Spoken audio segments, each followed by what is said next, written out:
What's going on, y'all? So let's. All right, I had to go ahead. I literally just finished lunch. I'm still on lunch, but I just finished lunch and I just finished the episode. Um, I don't know, like this week. I'm sorry for the angle of this camera because y'all know I'm holding them at work. Girl, this week, or I should say this weekend, or I should say Sunday. Baby, Sunday got thrown off because, like I said, I had people coming over. I had maintenance come over. They was checking to see if the heat and everything was going good and all that shit, which it was. So I got thrown off. I did the Real Housewives of Potomac by memory, and I'm surprised, from what I'm seeing in the comments, I basically touched on practically everything, which I'm surprised. And then I tried to look at Married to Medicine and get into that mode. But I'm sorry, y'all. It just wasn't happening. It just wasn't happening on Sunday. Because I was just so distracted by so much. Then yesterday, after I had just realized that I had Love and Hip Hop Miami. I did those videos and I was just, it was a lot. It was a lot. Because in the midst, I just could not, I was tired yesterday and I just did not feel like focusing on the Married to Medicine. Now, when I do, and I'm sorry for this little intro or whatever, because the episode really wasn't much. It was the finale. When I do my videos, the things that I review, there are certain reviews that I don't really have to pay that much attention to, like close attention, because it's not as in-depth and I'm not gonna miss anything. But then there are some reviews or whatever, some shows that I watch and talk about that I choose to pay more attention to, and like the Real Housewives and Married to Medicine, those are one of those in the category that I want to actually pay more close attention to. You know what I'm saying? So I got to be focused. I just was not focused. And then I was putting up a table. I was trying to set my computer up. Girl, do you know? And pause. Fuck this review for right quick. Bitch, this is how you know that I'm just so used to buying laptops and stuff like that. But I'm an Apple girl. Apple, you doing too goddamn much, okay? I'm gonna just put this out here right quick. Apple, bitch, you doing too goddamn much, all right? Because, Miss Ma'am, I had ordered me iMac because I wanted a desktop. I haven't had a desktop in a long time. So I got a desktop, right? At least I thought I did. Bitch, what I ordered, I fucked around and just ordered the goddamn monitor. I said, bitch, for as much as I paid for the fucking thing, I thought that was a whole fucking computer. Okay, bitch? No, I'm sitting in the house because I had it for a minute. I was waiting for my table to come so I could set it up. Bitch, I finally set that bitch up and I said, so how you turn this shit on? Oh, because it's the new studio display. I said, bitch, how you turn this shit on? Where is the power button? The power button ain't in the back. Girl, that's because you ain't even got the actual CPU, the fucking computer, the iMac Studio to fucking turn. I said, ain't this about a bitch? So I can use it if I hook it up to like my MacBook or, my my iPad. But other than that, girl, if I wanted to use it like a regular computer without having to hook it up to shit, I got to get the actual computer, the hard drive. I said, Apple, bitch. Apple, you bitch. I didn't know I had to buy all that shit. I didn't have to buy the keyboard. I had to buy the mouse. You know what? I see why you Android girls be like, we ain't got to go through all that. You goddamn right, bitch. Y'all may be on to something, but I ain't finna change. I went on ahead and ordered it. It'll be here this week. Just because a bitch got a little bit of money to waste. But anyway, I was so pissed off, y'all. I said, now how the fuck you turn this shit on? I'm on YouTube trying to figure the shit out. They was like, bitch, you gotta buy this and buy that. I said, ain't this about a bitch? Everybody else, they put their whole system to fuck together. You buy that one. Apple, you gotta buy this accessory, that accessory. I said, bitch, is this build a computer? What the fuck? Anyway, but that's what was going on. I was so frustrated yesterday because of that. I went on ahead and ordered the shit today. So, hey, it is what it is. So I'll be all right. But what is this? Married to Medicine? Bitch, I didn't spend 5 minutes talking about nothing. Married to Medicine, Season 4, season 9, episode 15, Divine Intervention. What was going on in this episode really was not much. And let me go ahead and do it because, bitch, y'all gonna beat my ass. I told y'all time and time again, if y'all don't see something, unless I say I'm not gonna do it, then that's when y'all don't worry about it. But other than that, I'm gonna get it up, especially if it's something that I always do. Girl, somebody sent me a DM today. I said in a couple of videos, I'm gonna get to it. It'll be up today. But what wound up happening is, you know, Jackie and Simone had a little sex spurt come, Miss Taylor. Okay, I think I want to take Miss Taylor's class or whatever. She said I'm a erotic coach and a sex goddess. I said, ooh, sex goddess. What's good, girl? You know, give us some point. Baby, Dr. Damon was over it before it even started. He said, oh, is this another sex intervention? I said, sir, you probably need it because Heavenly be up there lying. Heavenly be up there lying. I ain't even gonna lie. Dr. Damon look like he just don't, you know, with some people, you look at them and you be like, how does that work? With Heavenly and Dr. Damon, I look at them and I can tell how it works as them being a couple. But when it comes to that aspect of actually putting in the work, girl, I just don't see how it works. Okay, I just don't see how it works.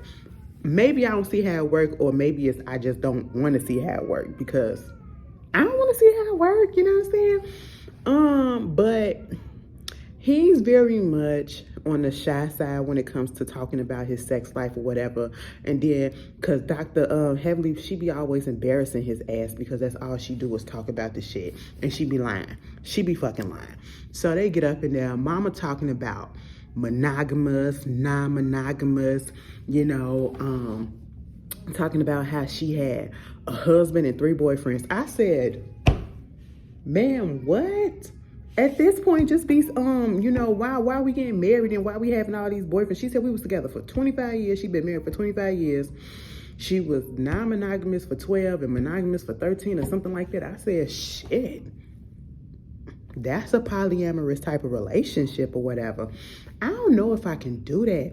Like, I'm okay with having multiple partners, but, you know, if everybody is in agreement and we're all together, but that, I don't know, it just feels like it gets tiring at one point. You know, you got to care about this person needs, that person needs.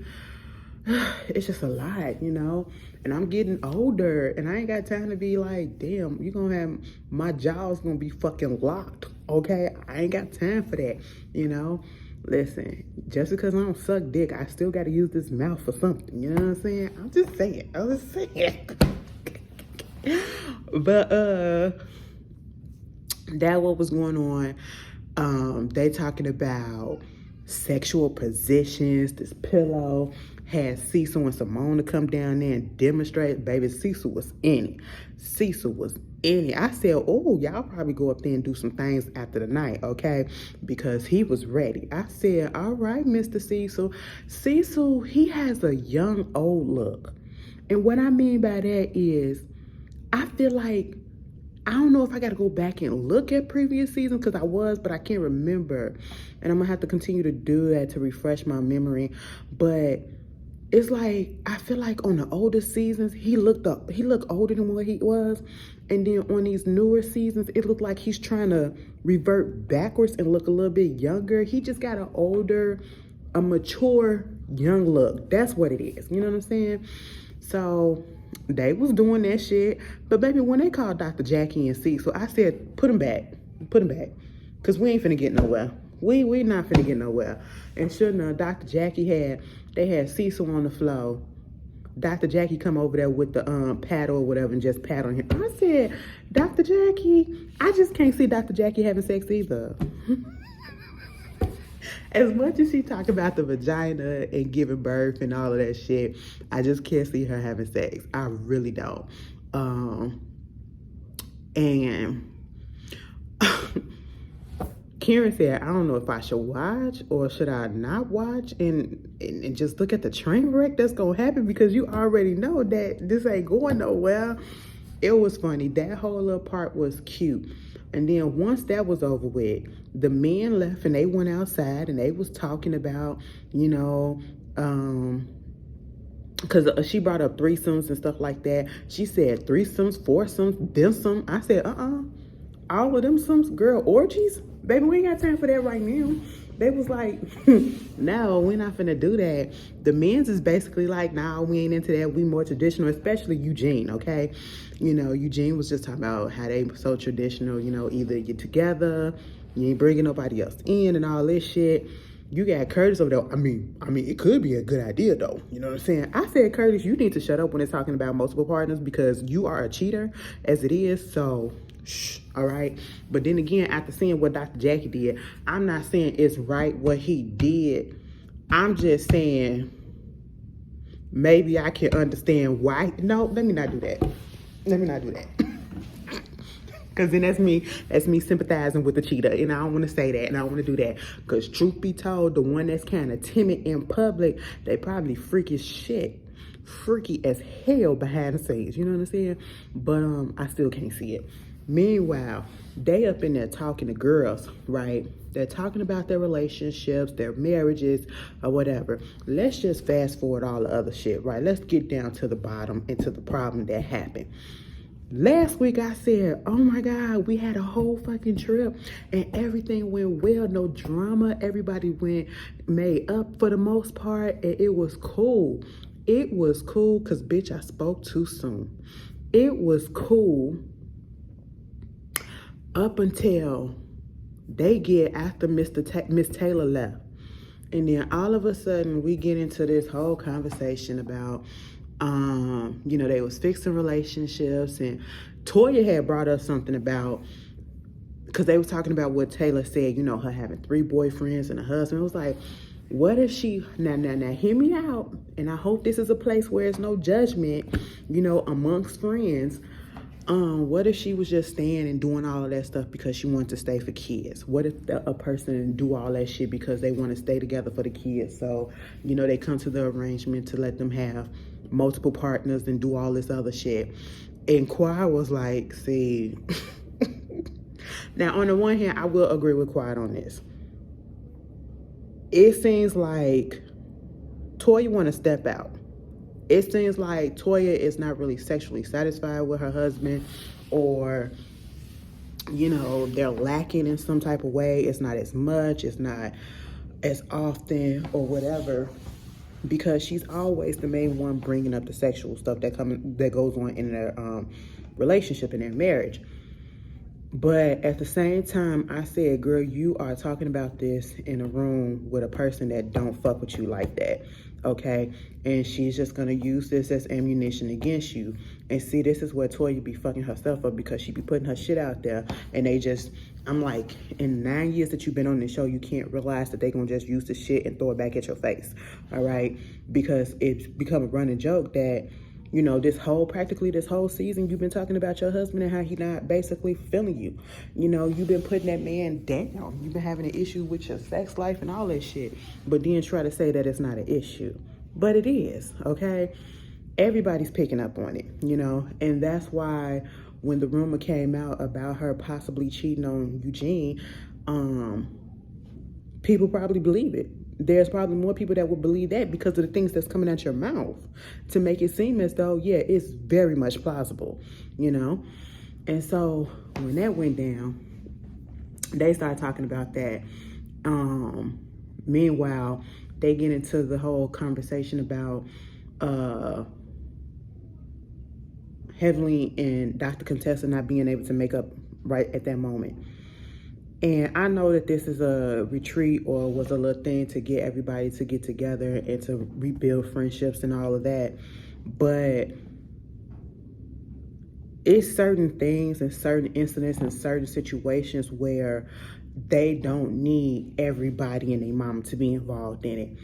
And Contessa and Heavenly is one of those situations. Contessa and Heavenly, I can tell that it's a lot of hurt on both sides, and I can tell that part of it is people are being fake at the same time. And I feel like it's a lot of misplaced anger that built up and turned into real placed anger, you know what I'm saying, at each other. Because one is not hearing the other, and that's on both sides. And I feel as though the issue that they have with each other did not have to go as far as it's gone now. Because right about now, they are not friends. Till this very day, they are not friends. And I feel like it's fucked up that they're not friends. Because they was really cool. They was really cool. And it's a shame. It's a shame.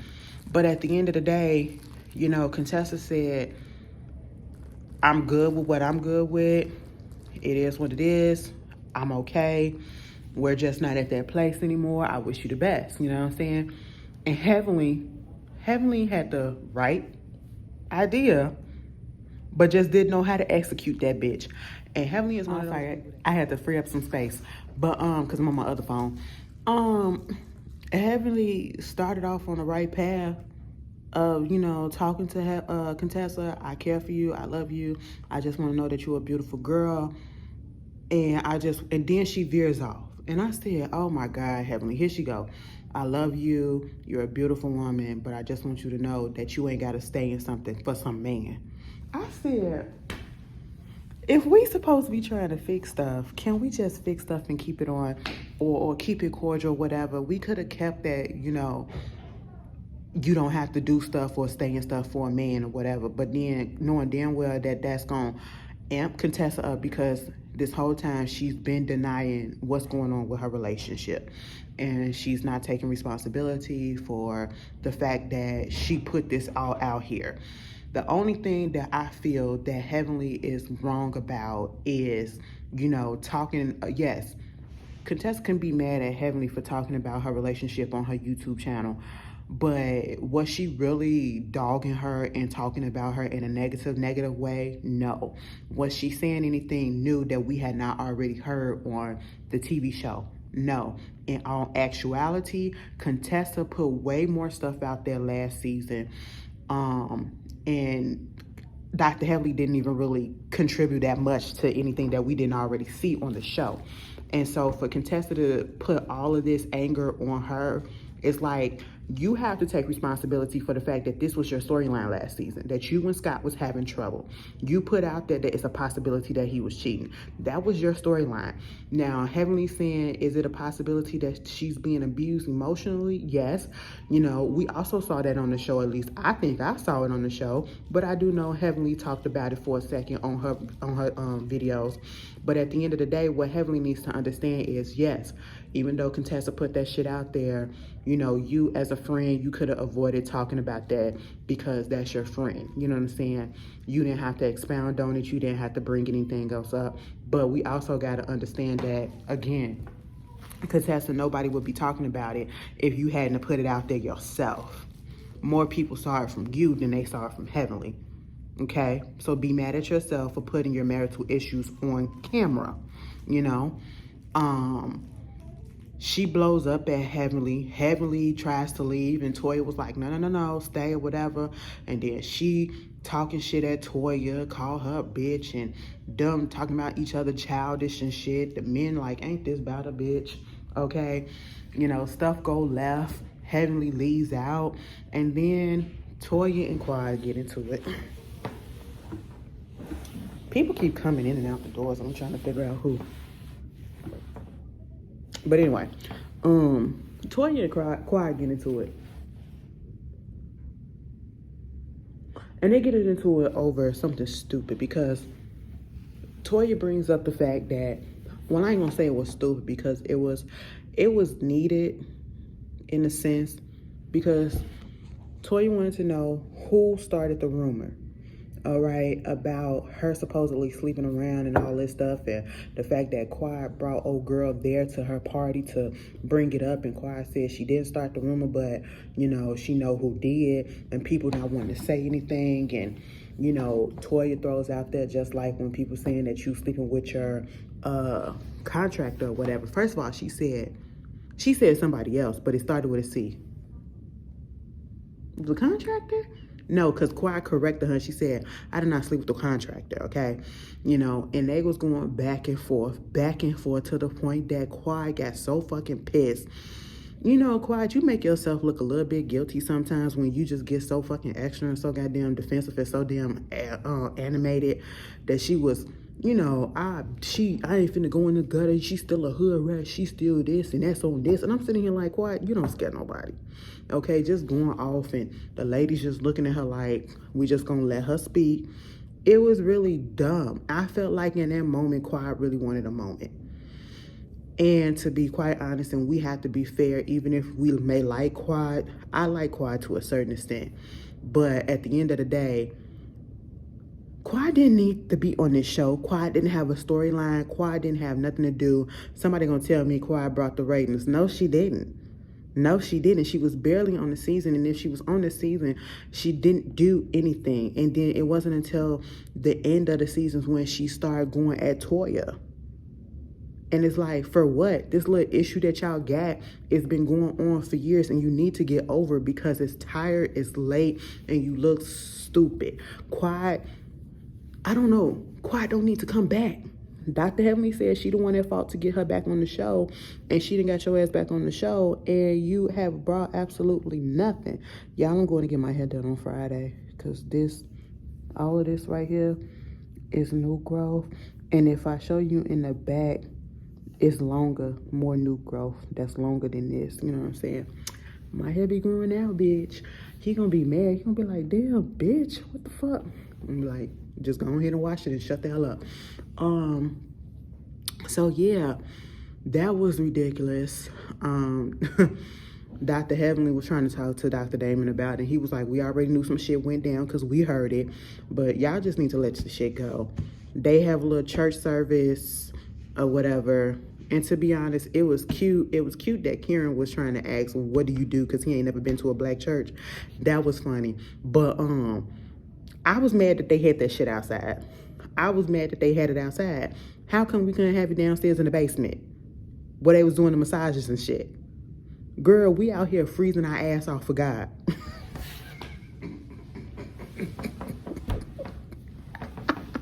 No, bring me some heat, bitch. Okay? That was cute. Eugene jetted up out of there because he had to go to work. What else wound up being said? You know, Dr. Jackie and Dr. Simone, before they had the little church service that night, they were talking about the issues between Heavenly and Quad, not Heavenly, Heavenly and Contessa, and how, you know, they're on two sides of the fence. Dr. Jackie sees it as, you know, because her and Simone had their issues where she don't think that you should talk about like a person's husband or whatever, put their business out there, but it should be boundaries. You know what I'm saying? Simone, on the other hand, is like, if I'm talking to you as a friend, I should be able to talk to you about anything, and I should expect that you're not going to put what I talk about out there. And to be honest, yes. If you're my friend, I should be able to talk to you about anything, and I should be able to listen to your opinion about the issues that I'm presenting you. You know, no matter how difficult or how hurtful it may be, I know it's coming from a loving place. And I also should be able to trust that what I'm telling you is not going to get out to the public, you know what I'm saying? And it's not going to be used against me, you know? And that's the issue with Heavenly and Contessa. That's the issue. But they had their little church service, and you know, we find out that, well, the people finds out that, Audra and Martin are pregnant, and they're happy because it's the first baby on Married to Medicine to be born. And so after that, everybody went home. The reunion looks like it's going to be good, and I'm looking forward to that. Baby, this is all I could give y'all for this, since I ain't got my TV in front of me so I can just, you know. But you guys tell me how you felt about the reunion, the finale. It really wasn't much. I couldn't even stretch it out if I wanted to, but it really wasn't much, y'all. Y'all tell me how y'all feel, and I'll see y'all later. Peace.